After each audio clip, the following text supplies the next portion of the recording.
Hola, buenas tardes, ¿cómo están ustedes? Buen domingo. Acá estamos de nuevo preguntándonos por qué, con la curiosidad que esa pregunta supone. Cuando digo estamos, estoy hablando, ya saben, de Pablo Marmorato, que hace 2 días cumplió años. Muchas gracias, así es. Felicidades. Toca. Vamos a festejar a otro que también nos acompaña.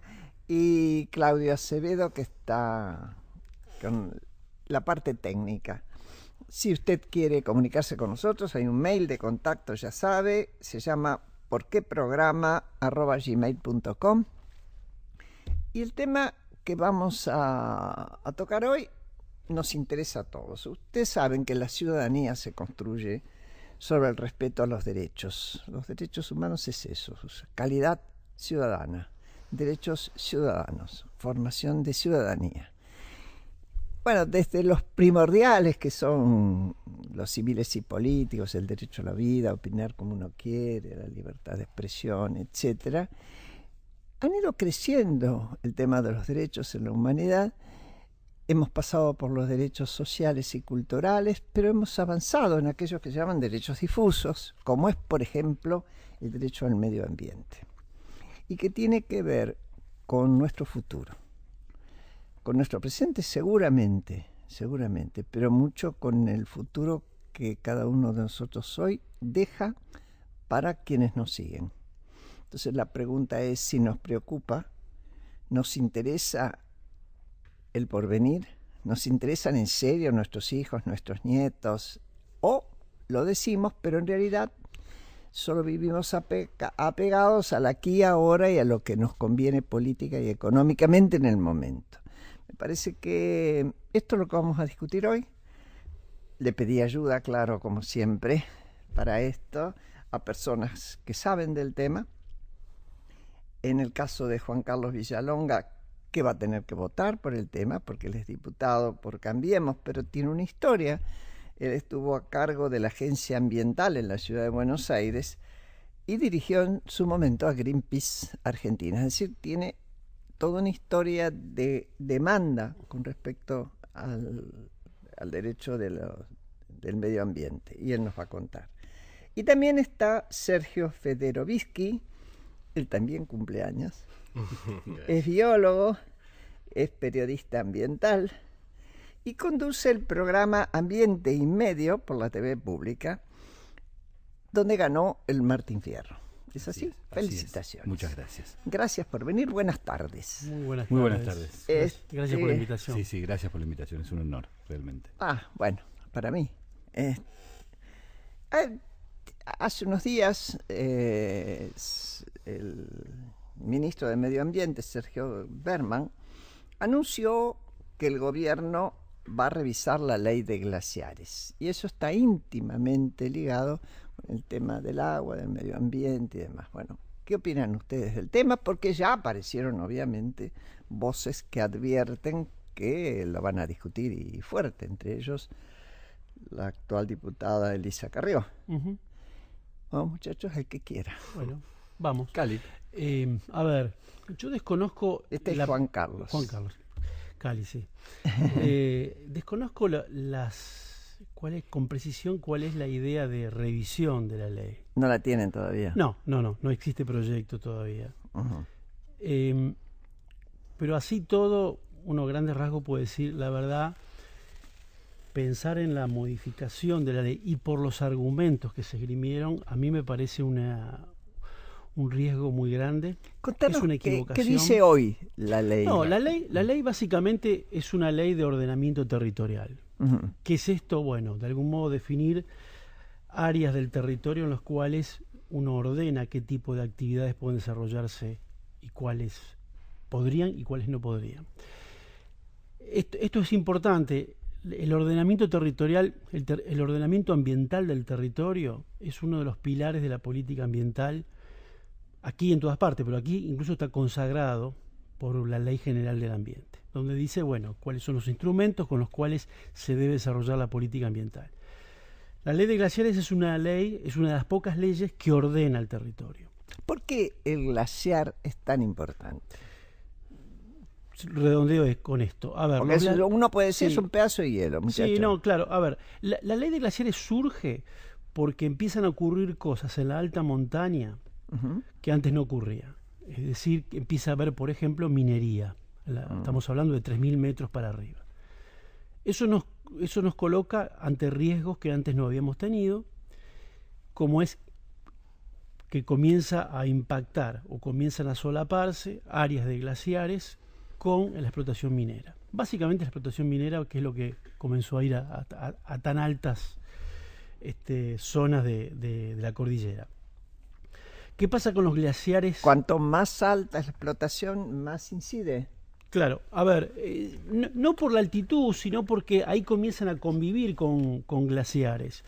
Y estos glaciares en esta zona, estoy hablando de, imaginemos la región de lo que es Cuyo, básicamente, toda esa zona hacia arriba, son glaciares de alta montaña. No pensemos en el Perito Moreno, quiero decir, que son glaciares a baja altura. Son glaciares muy pequeños, muy frágiles, y que están en un lugar estratégico, que es justamente las nacientes de los pequeños cursos de agua que van confluyendo a medida que vamos bajando en altitud en los cursos más importantes y terminan constituyendo los ríos que van hacia los valles de San Juan, La Rioja, y que hacen que esos sitios sean lo que son. Son oasis, son provincias básicamente áridas, provincias con muy poca disponibilidad de agua, y la actividad productiva, incluso el desarrollo de las ciudades, está íntimamente vinculado a la persistencia, a la sobrevivencia de esos cursos de agua. Y algo más importante, también importante, cursos de agua que tienen un régimen hídrico bastante uniforme en el año, ¿sí? Es decir, previsible, con lo cual hace posible la irrigación, permite, bueno, la existencia cualquiera de que haya ido a Mendoza y haya visto las acequias y demás. Con esto la descripción me parece del tema de por qué la importancia pero clave, ¿no? Sergio está pidiendo. Yo creo que empezar a discutir a partir de la reforma o no de la ley de glaciares, creo que nos va a llevar lamentablemente más a la anécdota que a lo más profundo. Y creo que lo más profundo, que por supuesto está de alguna manera oculto detrás de esta discusión sobre la ley de glaciares, creo que hay que ponerlo sobre la mesa, y es al menos 2 o 3 cosas. La primera es cuál es la modalidad de desarrollo nacional y de desarrollo local, y del modo de explotación de los recursos naturales que la Argentina se da para sí.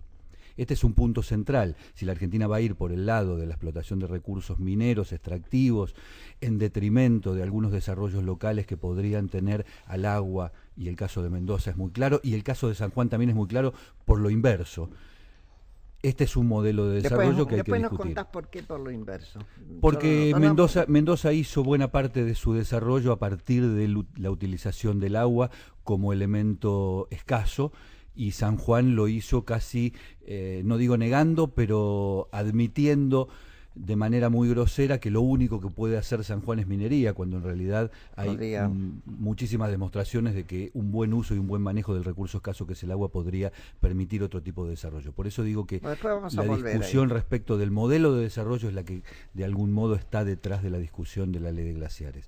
Lo segundo que creo que tenemos que discutir es, vos lo decías, Graciela, en el comienzo, es qué le dejamos a las generaciones futuras. ¿Y qué le dejamos a las generaciones futuras? No solamente como obsequio, sino como obligación, y además como camino del cual quizás no es fácil separarse, no es fácil volver a diseñar otro camino. Si nosotros vamos por el camino de la extracción, del extractivismo de los recursos naturales, sin opciones de desarrollo, probablemente no le dejemos a las generaciones venideras otra alternativa que esa.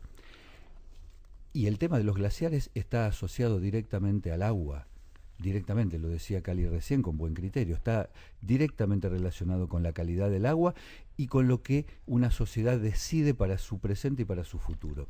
Y por último, yo creo que hay un tema del cual no podemos escaparnos, que es la ética de la época. Y la ética de la época tiene que ver con la protección de los recursos naturales y no con la destrucción de los recursos naturales.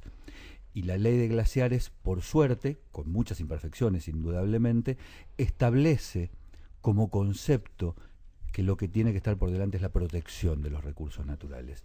Desandar ese camino creo que da una señal ética muy compleja, en un momento en el cual las cuestiones asociadas al ambiente tienen que estar en el tope de la ética del Estado. Que el propio Estado esté impulsando el decaimiento de la responsabilidad respecto de la protección de los recursos naturales a mí me parece una señal muy mala. A ambos, pero tal vez empieces vos, Juan Carlos. ¿Qué te dijo Cali? Sí, Cali. sí, así me conocen todos. Sí, los otros días en un mensaje que tuve que mandar venía Cali. Sí. No sé por qué yo interpreté, pero no en tu caso, interpreté que era una persona, una mujer, digo, no una mujer, y le contesté estimada. Bueno, no quiero decir nada con eso, estimado. Juan Carlos, ¿por qué a un gobierno le interesaría más el desarrollo de la minería que proteger el tema de los glaciares? Bien. Sí, dicho gran dilema. Brutalmente. Sí, es gran dilema al cual se enfrenta cualquier gobierno provincial también, que es, a ver, estamos atravesando un momento donde Argentina necesita imperiosamente un proceso de ingresar al sistema económico a una cantidad enorme de gente que hoy día está en la informalidad o no tiene directamente empleo, con muy baja calidad de empleo. Es decir, si uno suma la informalidad, la baja calidad y el desempleo, yo creo que estamos en el 50% de la población económicamente activa. Esto es un problema enorme, con consecuencias gravísimas de lo que esto significa para las futuras generaciones. No se resuelven en el corto plazo, claro. Así se tomen las mejores medidas. Ahí hay que reconocer que la dirigencia política está frente a grandes dilemas. Obviamente el camino más usual es el crecimiento económico, y el crecimiento económico implica entrar en una lógica desarrollista que claramente... Búsqueda de inversiones. Sí, búsqueda de inversiones. Y acá es donde yo digo el desarrollismo tiene, acá en esta coyuntura, una justificación. Podría decir que lo que acabo de decir lo justificaría. Pero por otro lado, por esto que también se señalaba antes, la crisis, yo diría, no sé si terminal, pero gravísima que estamos atravesando en materia, por ejemplo, de recursos naturales, obliga a pensar el desarrollo de otro modo. Fácil es decirlo, difícil es implementarlo. Se han escrito innumerable cantidad de libros, informes sobre esto desde hace años, y es difícil encontrar la ecuación exacta. Entonces, se le va encontrando la solución, yo diría, a través de soluciones o pasos intermedios. Y creo que la ley de glaciares es un paso intermedio. La que existe. La que existe, claro. Porque comenzamos de manera tímida a esto que yo decía. Bueno, perfecto, el desarrollo es importante y tenemos que impulsarlo. Ahora, a toda costa, a cualquier precio. El desarrollismo tiene una trampa. Sea cual sea la ley. Claro, el desarrollismo, yo como lo defino, bueno, es no decirle que no a nada. Una inversión, vamos. El desarrollismo puro. Exactamente. Entonces, este es el riesgo. Entonces, comienza a aparecer algún tipo de legislación que trata de ir colocándole algún tipo de criterio. Y la ley de glaciares es uno de ellos. Yo diría, en esto de ordenar el territorio. Y yo no le haría decir a la ley de glaciares cosas que no dice. No es una ley antiminera. La que existe. La que existe, claramente. No es una ley antiminera. Solamente... particularmente a la minería, aunque no es solamente para la minería, le dice hasta acá. Es esto de no impactar sobre la naciente de los cursos de agua en una zona extremadamente vulnerable.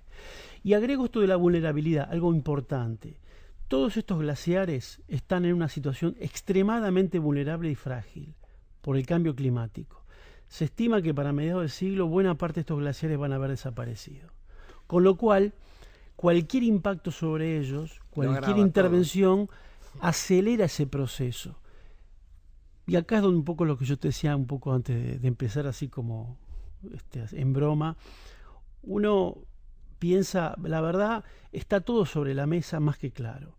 Y acá hay que ser muy responsables y el que quiera romper tendrá que hacerse cargo, porque de esto nos vamos a arrepentir muchísimo. Bueno, y no en el largo plazo. Ese es el punto. En la vuelta de la esquina. Ese es el punto. Si los glaciares están en una situación delicada, si los glaciares están en una situación vulnerable y tienen que ver con el agua en términos presentes y en términos futuros, la responsabilidad de las autoridades, la responsabilidad de quienes manejan el Estado, la responsabilidad de la dirigencia política e institucional de la Argentina es impedir que esos glaciares sean tocados. Y de hecho hay una